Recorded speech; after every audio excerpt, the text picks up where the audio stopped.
they aren't good enough. And I want to see the Buccaneers. If I'm anybody in the playoffs, anybody else in the NFC, thank you. I have a road game in Tampa. I appreciate it. They cannot win it. They will not win a playoff game. They will not win a playoff game. I'll take that bet. Okay, Mr. My bet's your money. I'll take that bet right now. I'll take that bet right now. I'll take that right now. My bet's my money. I'll put my money on that. I will take that action. Oh, good.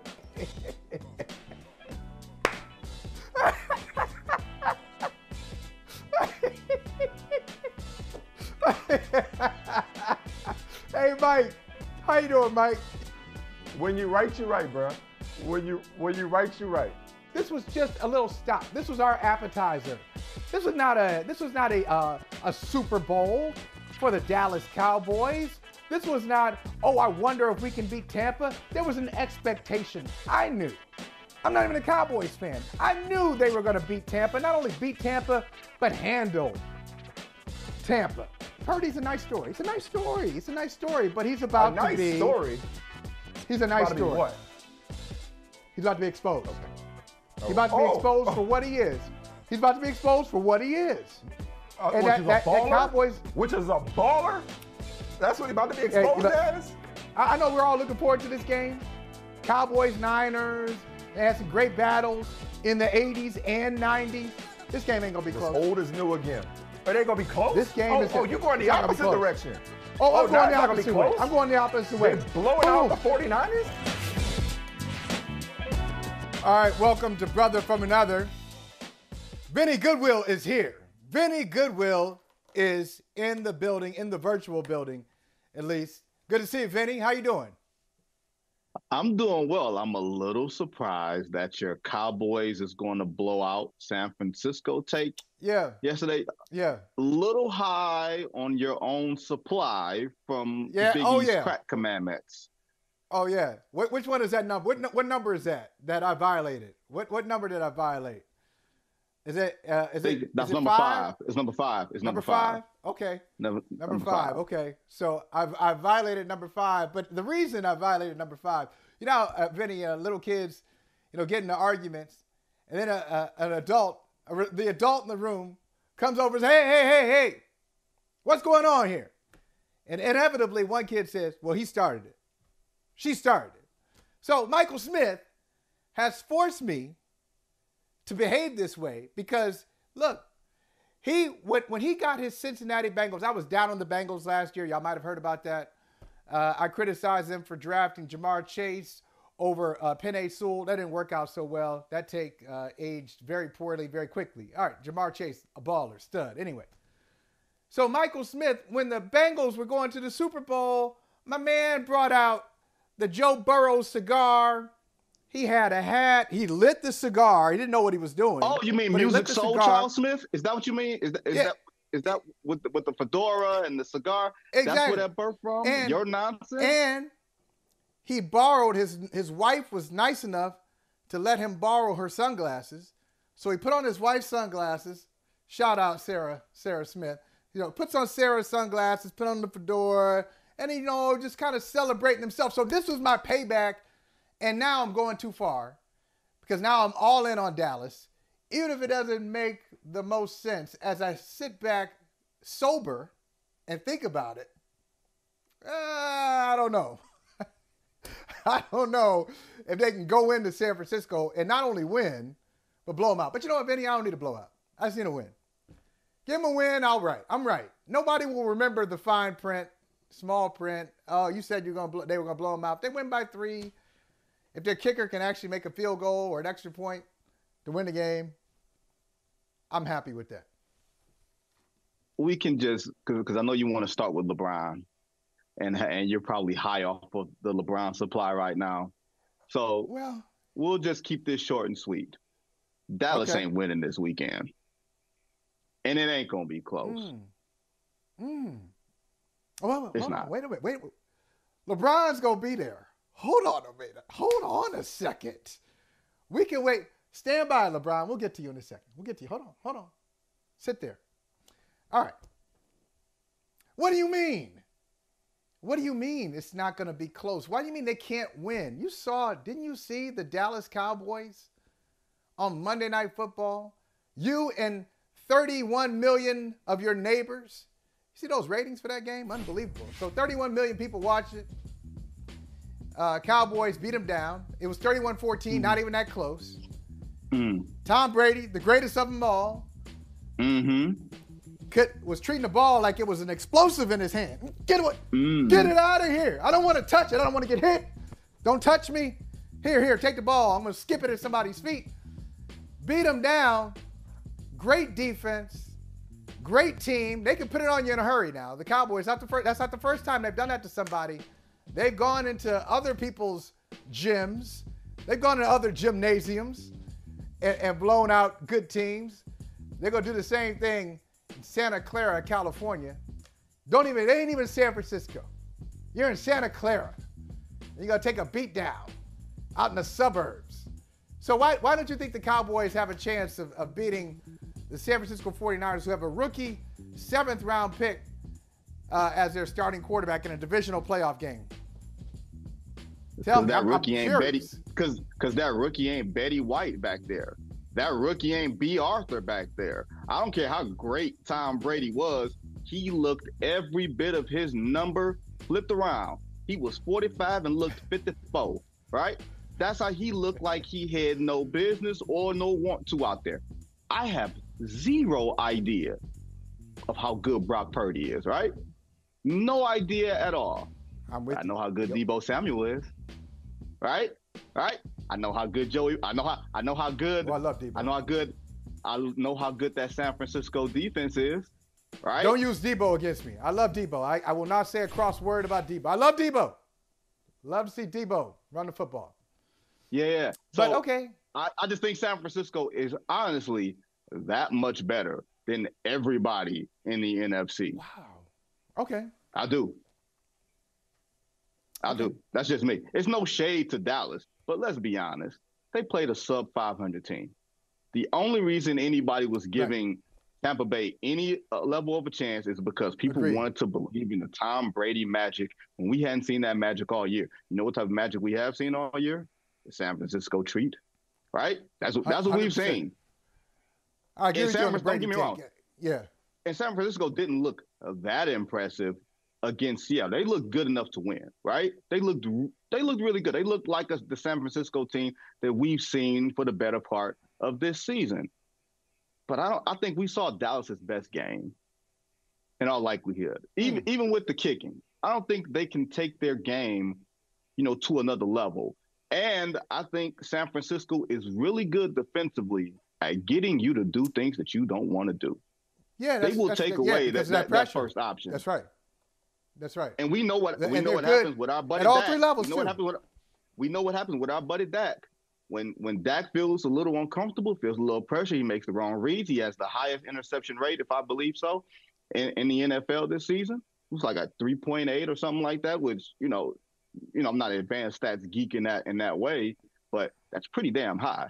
So you put him in a position where you force him to make those multiple reads, you force him to panic a little bit, that ball's going the other way. Well, we'll see. I mean, he really had it on. He got off to a shaky start on Monday night against the Buccaneers. Then he settled down and he couldn't miss. I mean, it was unbelievable. One of the great Dak Prescott performances, regular season or playoffs.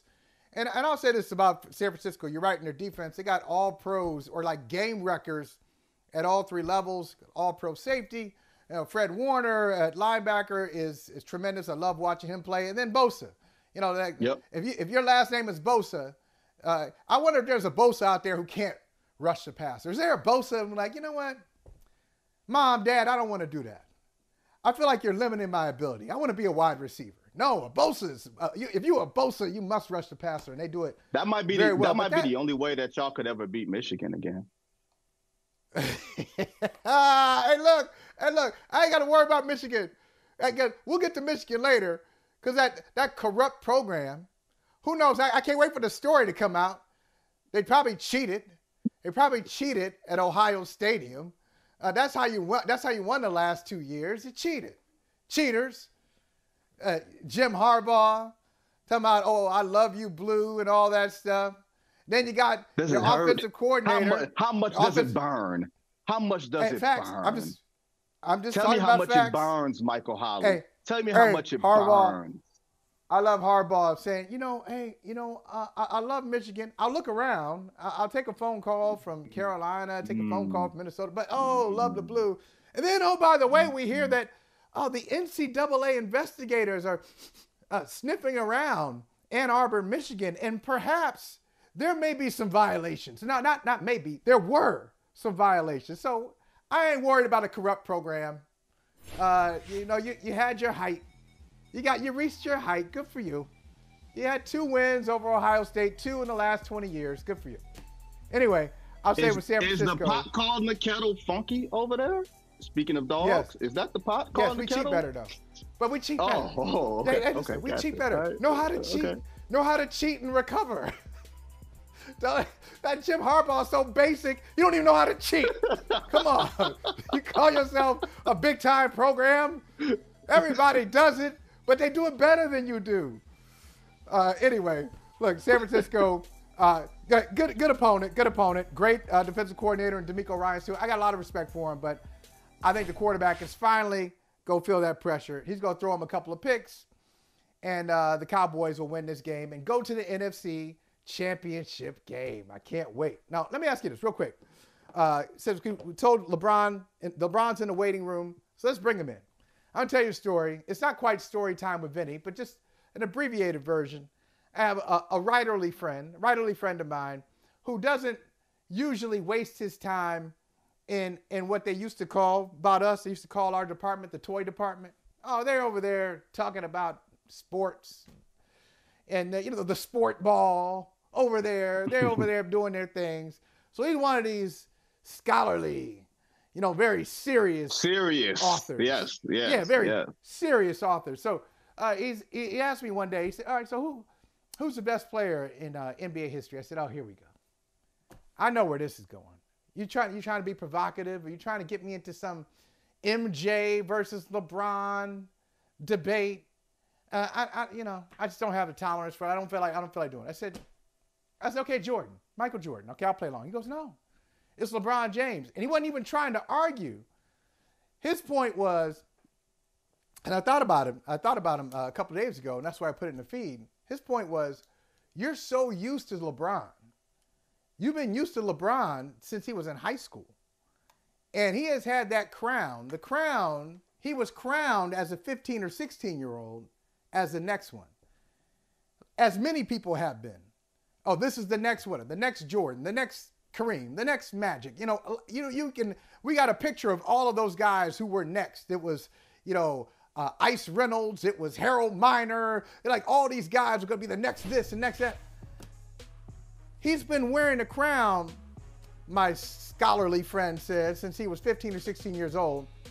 He fulfilled the next one. He fulfilled that assignment. And then he's taken it to the next level, almost to a all-time great level when it comes to points scored. He's going to pass Kareem very, very soon. He said, you're so used to LeBron, you don't even see that he's the best player in NBA history. Now, that's a debate for another day. I'm not trying to go there, even though I do believe that now. I do believe he is the best. But I was asking myself, as we go over these top 10 lists, Vinny, why have we moved LeBron? We've just kind of instinctively moved him down to like 8. He's probably like number 7 or 8 on your list. Probably number 7, 8, 9 on my list. A lot of people, when they talk about top 10 players in the NBA, if LeBron is in their top 10, and he's in most top 10s, he's not in the top 5, 6, 7. And I think we're doing that just because. But if you look at the way he's playing, is he not? Is LeBron James not a top 6 player in the NBA still at 38 years old? I feel like my point is, I think we have taken this man for granted. Oh, don't do it. Don't do that. Don't do that. On the court, I think we have. Oh, I think we have. Oh, tell me why I shouldn't do it. Tell me why I'm making a mistake. I'm going into a LeBron trap. What am I doing? One of my favorite things in sports media is when someone says, you know what? such and such is underrated. We're not talking about such and such as much as we should. Well, then talk about him then, damn it. You do it yourself, right? That's where we are. My second favorite thing is don't take LeBron for granted. Who's taking him for granted? We've talked about the Lakers every day, ad nauseum, since the start of last season. Can LeBron's team get back to the finals? What will the Lakers do? I ain't about the Lakers. Yeah. Oh, so you mean you're not talking about LeBron and the Lakers together? Is that what we're not? I'm saying, but wait. I'm not because the Lakers stink. The Lakers stink. No. This is not what you're going to do. You're not going to divert the conversation.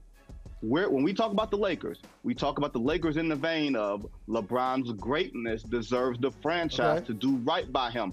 Is that taking him for granted, or is that noting how good he is?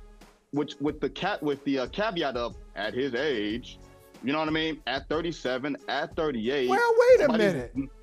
Nobody's done this before.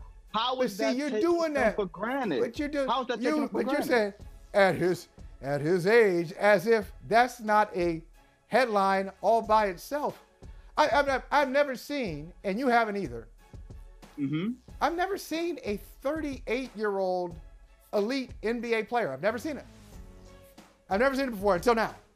This blows my mind. A 38 elite. See, elite. Once again, you have short memory. You have a very short memory. Who am I missing? Kareem Abdul-Jabbar was still an elite player on a championship Lakers team at 38, for one, right? He wasn't the Kareem of scoring championships, but that man was still getting double teamed. If you're still getting double teamed at 38 years old, that means teams fear you, right? That means that you are respected on the floor. And here's another thing that you do forget, and of course you're forgetting, of course, the guy from Detroit has to say it. When Michael Jordan was, 38, that first Wizards season when he came back, before he got hurt after the All-Star break and he had to shut it down, go look at those pre-All-Star numbers, 25, 6, and 5. Numbers. But I saw him. You saw him too. I saw him. I saw it. Wait, hold on. I saw it. I saw it up close. Here's what I'm about to say.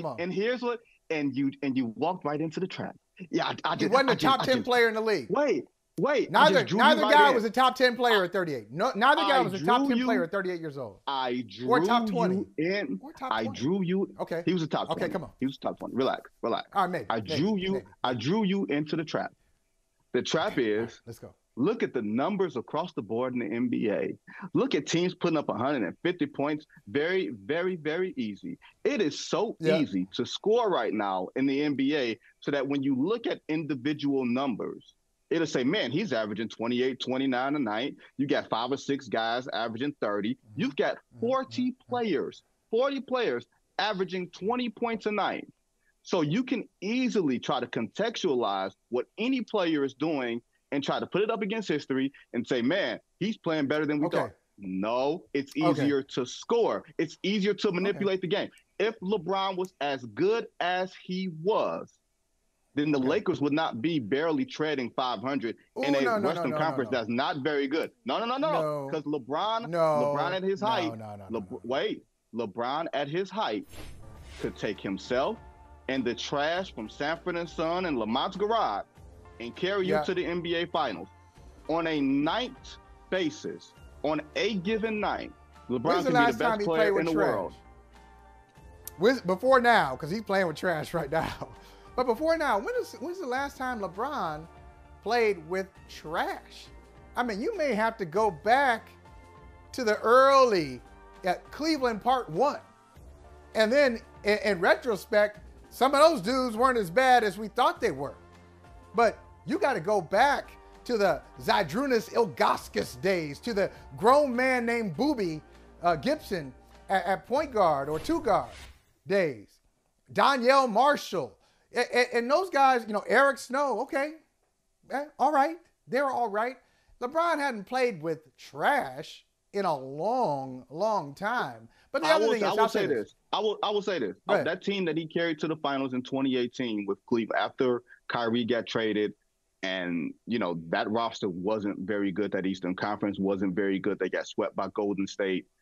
in his last season in Cleveland. I won't say, you won't call any players trash. I won't anybody take that the wrong way. But that wasn't the best collection. Not the best. That wasn't the best collection of talent. So you're going to say for the very sensitive. We got to speak to the very sensitive. For the very sensitive out there, we're talking about in the sports context. We're not talking about them as human beings. For my scholarly friends who are not used to the toy department, we're not calling human beings trash and unworthy and subhuman. It's just a figure of speech. All right, play along. There we go. All right, but no, I'll say this. Hey, Vinny, this is the one thing that you've forgotten. You're right. Scoring is up. It's dramatic. Scoring has never been as abundant in history. It's never been as abundant as it is right now in the history of basketball. But it's not easy for, who can I pick on right now? It's still not easy for Romeo Langford. It's still not, if you can't score, you ain't going to suddenly, scoring is up, so now that turns a 5-point score into a 12-point score or a 12-point score into a 25-point score. You got to have the ability to do it. And so let's say you're naturally a 23, 24, you might go up to 26, 27. So I'm not going to be thrown off by, the scoring is up, therefore these numbers deserve some more scrutiny. Well, it's all in context. So LeBron could score before scoring was up, was scoring up now. He scores even easier, but he is an elite scorer, obviously, as he's about to be the number one guy in NBA history. I'm telling you, ain't no way Michael Jordan was a top 10 player at 38 years old. Kareem, I'm going to look up Kareem's age 38 season during the break.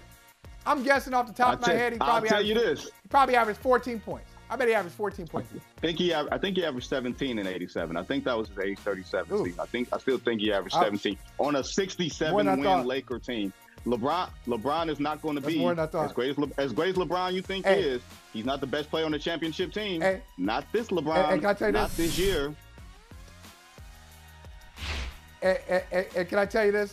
Can I tell you this, Vinny? Oh goodness. It is disgusting. Boy. Is that just a preview? I agree. I hear the music, but I see her. Is that a preview? TV, the images are powerful, Vinny. I still think of Kareem with the face mask, with the oxygen, getting oxygen at Boston Garden. And he wasn't even 38 then. So my memory is distorted by that oxygen mask. Probably unfairly. But Natalie, from Cleveland, you're gonna need some. I'm a basketball fan. You're gonna need some oxygen because Natalie's coming at you.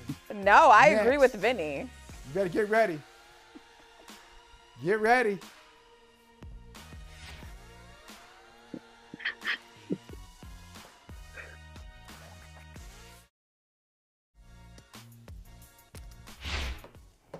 All right, we got a tease. Natalie is here. Natalie, now I'm just so used to, just by default, I see Natalie, I see Vinny, I think, okay, there's gonna be some fireworks here. But I was told, I don't know what's coming, but I was told during the break, no, player, she's coming for you. She's coming for you. So go ahead, Natalie. I'm gonna stand here flat-footed. Go ahead, hit me with some haymakers. Go ahead. I mean, that's not, I was listening to the discussion and I was just disgusted. LeBron. We're not talking about LeBron enough. We're not appreciating him. My God, how much can this man be appreciated? Is every conversation supposed to be dedicated to him? I do not understand. The Lakers are a losing team. They are a nothing team, and the only reason they are discussed is because LeBron James is on that team. What are we doing? I don't understand. What isn't he being appreciated for?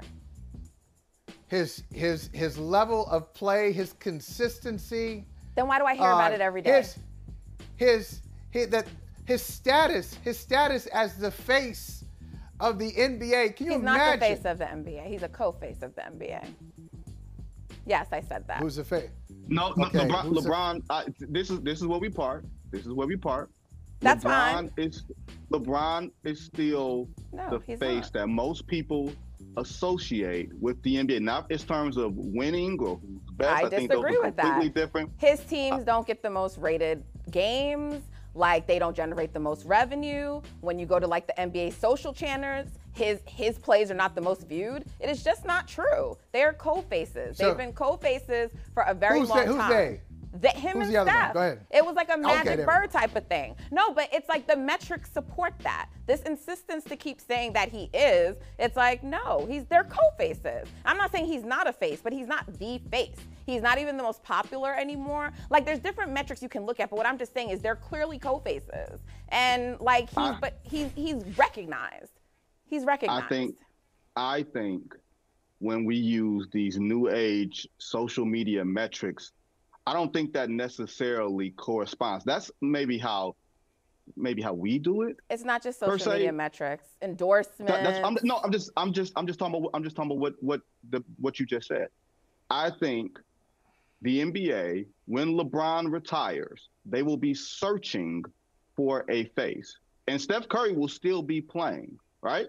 Presumably, they don't need to start. He generates the most money for the NBA. The Warriors got the most games. What do you mean they'll still be searching? He is a cash cow for them.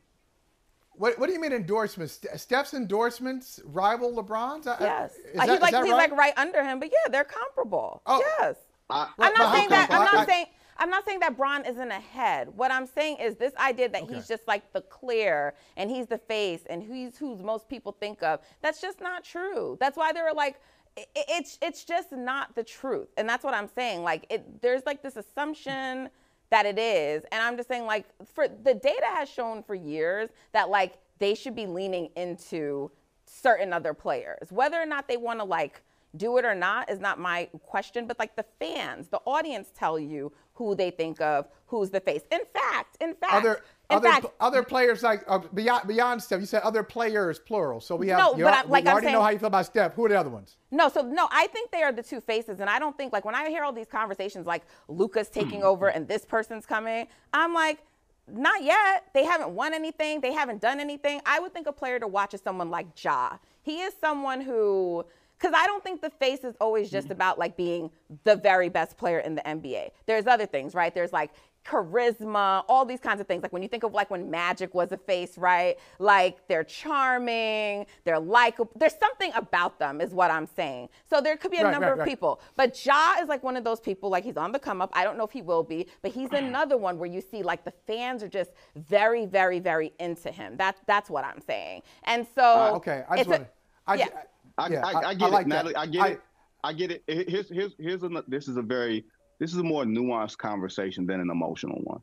And what I'm saying simply is this. Don't call me emotional. I wasn't talking about you. I was saying the conversation is emotional. I am not going there. No. I was not going there. Come on, Natalie. Oh my goodness. Come on, Natalie. Natalie, you know better. This is Vincent and our thing, right? Like we tango like this. And Natalie sends me the text talking about who hurt you, and then says I call her emotional.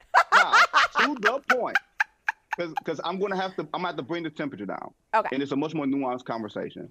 I think when I consider the face of the NBA, I think of who most fans kind of associated with, and the marketing and what the storytelling has been around. Because LeBron has the Nike machine behind him, I think that gives him an upper leg. And if you think about it, because since Nike stopped advertising for the NBA's marketing has been worse. And so if Steph had the Nike machine behind him, how do you measure who most fans think of? That's what I'm saying, because there are things that would say that most fans aren't thinking about him anymore as like the main person. That's what I'm saying. So how do you determine that? I think he still takes up the most oxygen in the room. I think because he willingly puts himself forward and makes himself the story, even if there is no story to actually make. Steph is a little more understated. I won't say he sticks to basketball, but he's not going to outwardly put himself out there, especially talking about issues outside of the game. You heard LeBron talking about Jerry Jones. Even if it was completely off base in the discussion, he put himself out there. He's the person that most people want to go to right in the middle. And say, what does LeBron think about this? You may be curious about what Steph thinks about this, but LeBron has put himself at the front of the line and takes up the most oxygen. It doesn't mean that we should want for better or worse, by the way, than anybody else. I was going to say for better or worse too. I'll say that. For better or worse. That's what I'm saying. It's a much more nuanced conversation. And Steph has done a really good job of minding his business and drinking his water. You know what I mean? And sometimes that's I don't not think that's an accurate description of him, but regardless, I don't think the numbers support that. I'm a data person. I'm a metric person. I would say the data. And I think the data supports that there's been co-faces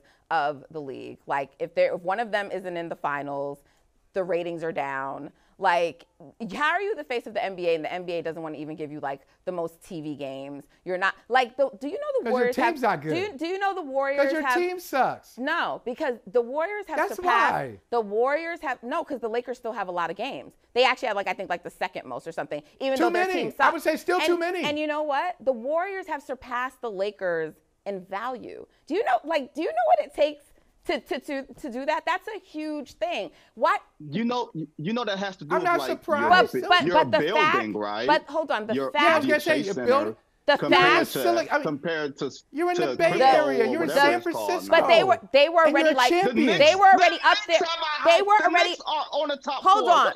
No, they passed the Knicks too. They are number one. And the thing about it, the Knicks haven't won a playoff series since I was in high school. But that was happening before they even got to Chase. It's not just a Chase thing. That's what I'm saying. You cannot say that it's like about that now. And the fact to me, what you said, the fact that he has Under Armour and not Nike, and he still has that level of impact, that's what I'm trying to say. That's what shows you. Even when you look at all the list of like top players, and they talk about them. And yeah, LeBron is always up there. He's above him. But the fact is that they're so close, and he's done that in a shorter time and amassed that kind of stuff in a shorter time. So that's what I'm saying. Like, they'll be looking for the next. The next is here. He's already sharing the stage with him, and he's here. It would be good. There isn't that. And here's the other part, Natalie. Here's the other part of it. When you're talking about a face, you're talking about a story that people have followed and recognized. He was on this cover of Sports Illustrated at 16 years old. People have watched him, but that comes with being a face. That's the equity that you have built, positively or negative. That's the equity but they that you have. Two different stories. Wait, please. I don't mean to be emotional. No, you're right. Go ahead. When you think of tennis, you still think of Venus and Serena, regardless of where they're ranked, because their story was so unique, because of the equity, because of their longevity, because of how long they've been there, because of the Nike machine. It's not saying, well, Steph is fighting from behind, so because he made up more ground with the Under Armour machine, that gives him extra credit. No. We just have to judge things as they are. That's not the argument I'm stating. That's not what I said. That was the case. That seemed to be the case that you were making. And I'm not saying you're making that case either, but I would say this. And like in a lot of things, when we say the data suggests this, the data suggests that. I think in basketball and otherwise, there's kind of like a generational divide with which data we absorb, which data we recognize as legitimate. And I would say, forget about the divide. Social media? I'm not sure how much weight you're supposed to give to social media. Let's expand it. I want social media in there. But I'm not only using social. But I want everything. So if we consider, I don't think we can say the data because nobody is looking at all of it. We are partial to something. You may be partial, Natalie, to social media. I may be partial to other things, but I can't say what I'm partial to is the definitive answer. I would like this. Here's a research assignment for all of us, or NBC, Peacock Research Department. Consider all data on the table. New data, medium data, old ancient data. Let's put it all together and let's see what the definitive data says about the face of the NBA, and then we will come back and we will discuss it. There's a research project that we will do, and we'll do it in a week. Okay, sure, I will say somebody this out there, final. whoever I'm giving this assignment to, I don't even know, you got a week. I will say this one final thing, because I actually worked with market research and product marketing for many years. And there's a thing. There's a thing when people say, like, people have a way of believing that, like, what we actually think doesn't mean that's like what the reality is, right? Our perception is not reality. And so there becomes a point in time when you tell yourself something over and over, so you just believe that it is, but it may not be the case. And that's really my point. And that's fine. And that's fine. All I'm saying. So it's not as clear as people would make it seem. It's not as like he clears, he's this, he's the de facto. And that's only my only point. There's a compromise. Right. We We just reached a compromise. It's not as clear. It could be. He might be the face, but it's not clear that he is. All right, I like that. I like that. Now, let me ask you. You know what's funny? I got some for Natalie, because Natalie thinks that I am. Natalie thinks that I hate all things romance, right? She thinks I'm like the anti jagged edge, which I am anti-jagged edge. Let's get married, right? But did y'all see what happened in Paris? You like the proposal? Yesterday? I saw that. For those unaware, I think it was Derrick Jones from the Chicago Bulls. He proposed to his longtime girlfriend at a team dinner in Paris. Y'all know how I feel about in-arena proposals, right? That is a tour to get your man crying in the car, right? But this man grabbed the mic. He did it in front of his teammates. She was clearly surprised when he pulled that Tiffany box out. That was execution. That was planning. That was spontaneity. I rock with that because it felt at least organic, and it didn't feel like that woman was being bullied. I gotta say, I was so proud when I saw that on your feed. I was like, what? Vincent liked the proposal? I was excited about that. See, y'all think I'm anti-romance, anti-love. I love black love. Beautiful thing, right? Sometimes that's hard to tell. Hey, I'm just not for the let's get married, we ain't getting no younger. Meet me at the altar in your white dress. Who got a white dress just sitting around somewhere? Just waiting on the dude to say, meet me at the altar. That's not the point. Why are you so upset about love? We ain't getting no younger. That's what I want to say to a woman. Get down on one knee, exactly right. Baby. If they don't sing it like Jodeci, it's not okay. It got to be like Jodeci or it's not okay. I mean, Natalie, you don't want to hear that though. Now, who wants to hear that? Hey, you're not getting any younger. Like what? That's your proposal? You coming with that? Oh Lord, we're not getting any lyrics younger in a song. Like what are we doing? Hey, lyrics, it's poetry. Lyrics matter. Hey, wait, that's everything. Hook. Oh, this song is still a great song. And you know what? Jagged Edge had better ones than that. Let's just think about like Promise. I pinched myself just to see if I'm. Come on, like they have some bars too in their songs. Like we don't got to go in because you just don't like that one song. And the bars we remember is we ain't getting no younger. We might as well do it. I told you the ones that I remember. Some sad ass bars. Pinch myself. Well, listen. Pinch myself. The show's not getting younger either. The show's not getting younger. We need to get to these MVP ballots. So hold on, Natalie. Okay. We're gonna have another argument. Nope. No argument. We're not gonna touch this one. I did it on purpose. I put my MVP ballot together so y'all could argue over it. No, you see. It's kind of ridiculous.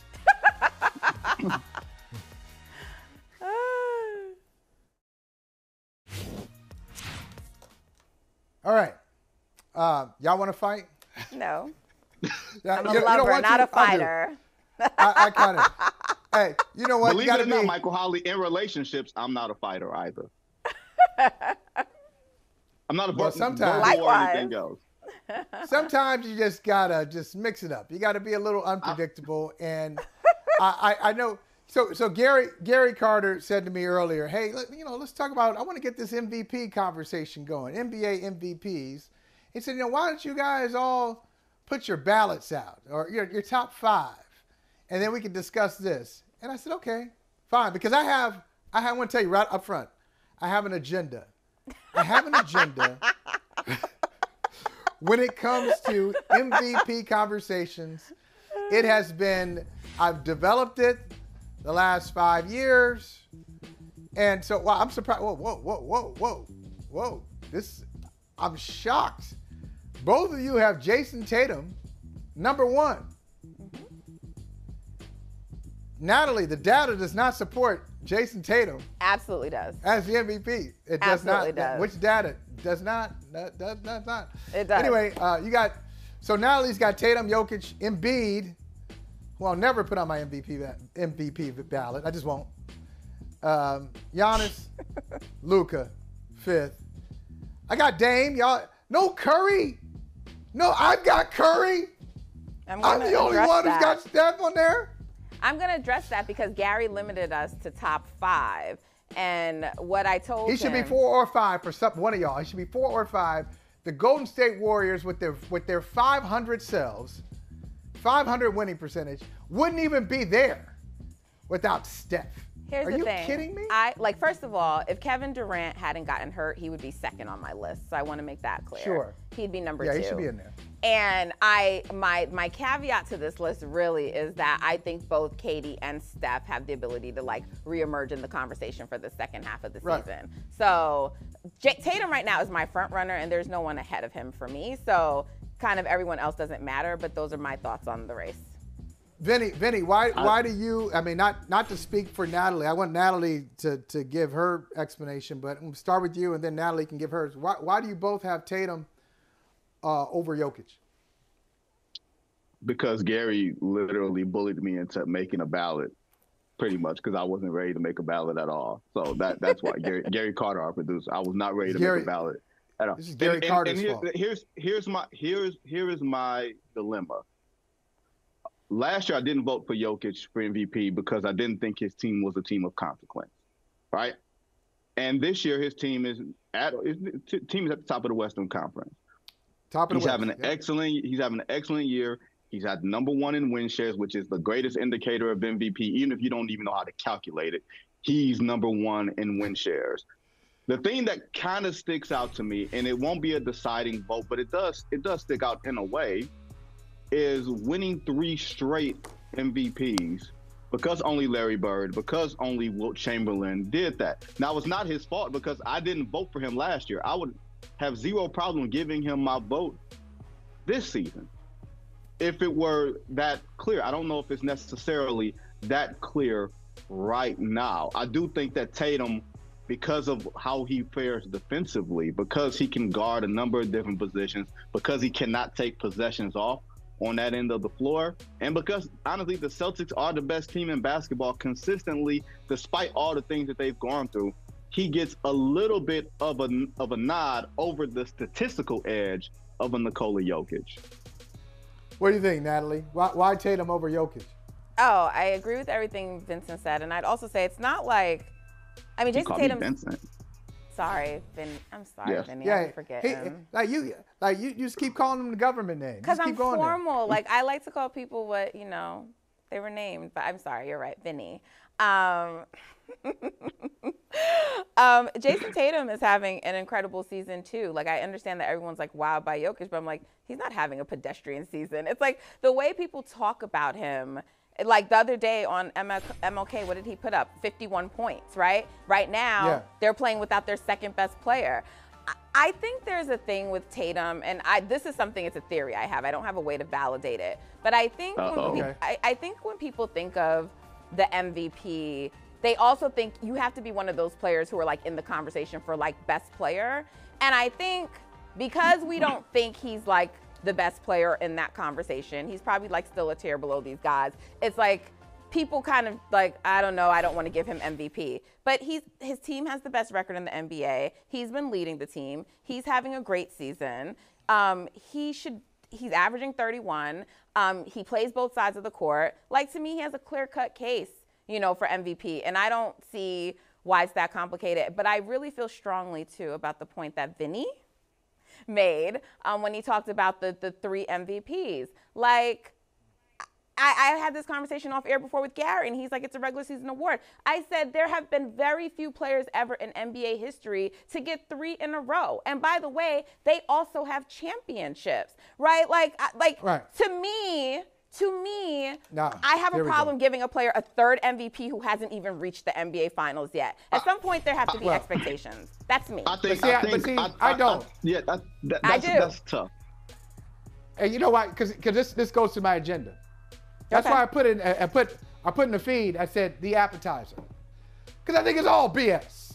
I'll give anybody an MVP. Go ahead. You want your regular season MVP? You want to brag about it? You want to sit down and talk to your kids and your grandkids and your great-grandkids? You want to tell them, what a baller you were back in the day? Fine. I'm not going to dismiss it. It's a good award. It's good. Good. But the jewel, I'm sorry, the jewel. That's why I'll give love to Chauncey Billups, who never won an NBA regular season MVP, was his finals MVP. I'll give love to Kawhi Leonard, who was never a regular season MVP, but finals MVP. Cedric Maxwell, never won in the regular season, finals MVP. That's where it is for me. So, like, fine. Okay, I don't care who wins it. I don't argue about it. Jokic has 2. Jokic, you win 4 in a row. It's not where I put my value when I'm looking at NBA players. I don't even care. I really don't even care about regular season MVP. That's me. I've just developed this in the last 4 or 5 years. I want champs. Give me the championships. Give me the finals MVP. The award has been devalued in the last 4 or 5 years, and in my opinion, there used to be a much more prestige factor with this award, and I feel like that's changed, and I don't like that personally. Well, one could say the award became devalued in 2016.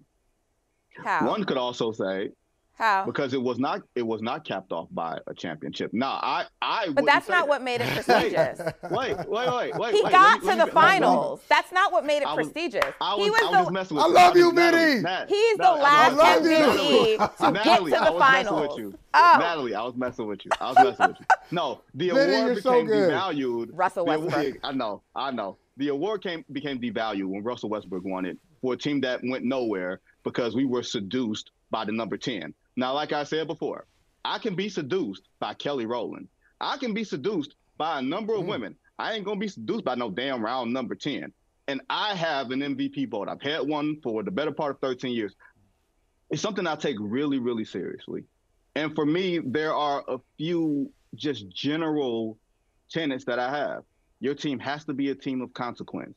You have to be a team that wins 50 games, at least 50 games. You have to be at least in the threat to have your stats, to have your effect be validated in the playoffs. I'm not one of those people that says the regular season doesn't mean anything, because it is a game of attrition. It is 82 games. And if you want people to invest for 82 games, you as a player have to invest and perform for 6 straight months before you get to the grind of the playoffs. So I do think that it means something. And I do think that Jokic shows up night after night.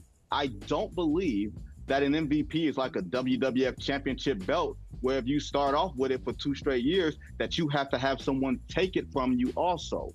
But I do think that's right.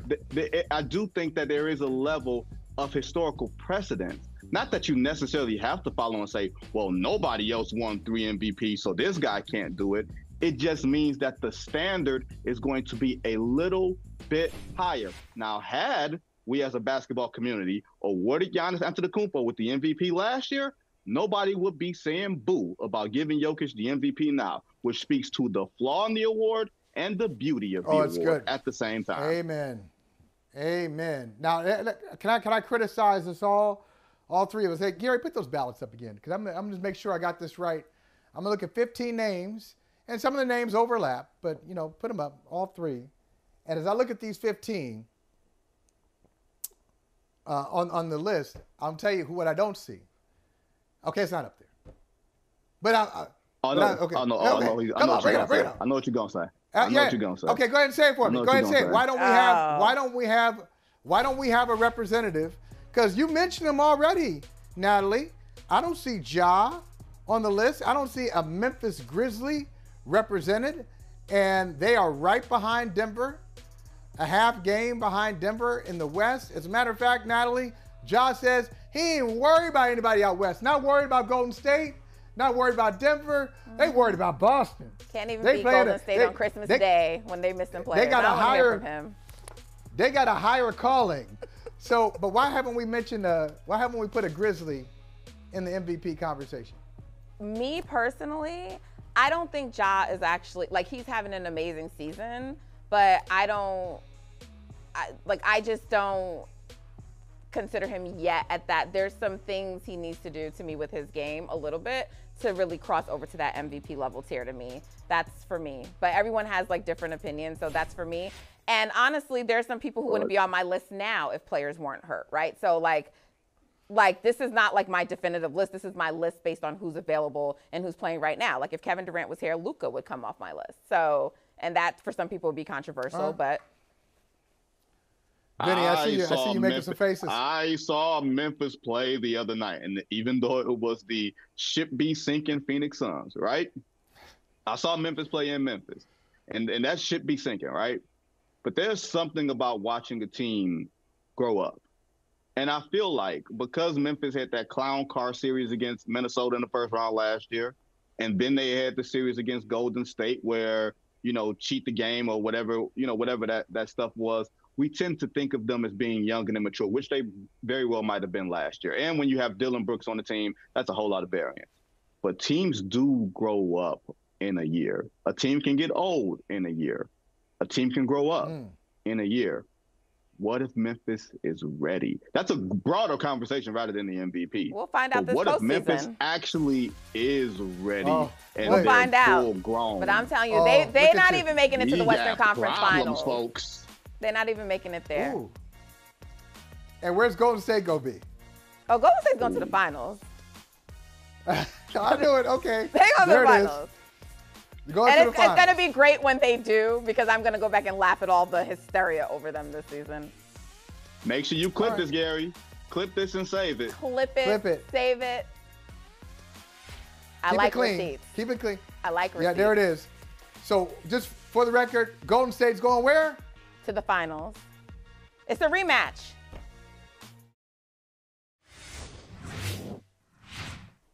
All right, y'all. I love this story. Stan Van Gundy was trying to talk about the 90s. And Kevin Durant said, Stan spitting. Stan didn't know that's a compliment. Yeah, and somebody had to tell him, spitting facts means you're telling the truth, Stan. You're speaking. He said, had no idea. Oh, man. I love Stan Van Gundy, man. He's the most entertaining dude out here. Yeah, you just don't know. You don't know the slang now. It's too bad. People. Hey, thank you for watching Brother from Another. If you haven't hit that subscribe button, go ahead and do that now. Don't forget, you can catch us 3 to 4 weekdays on PeacockTV.com and on Sirius XM Channel 85.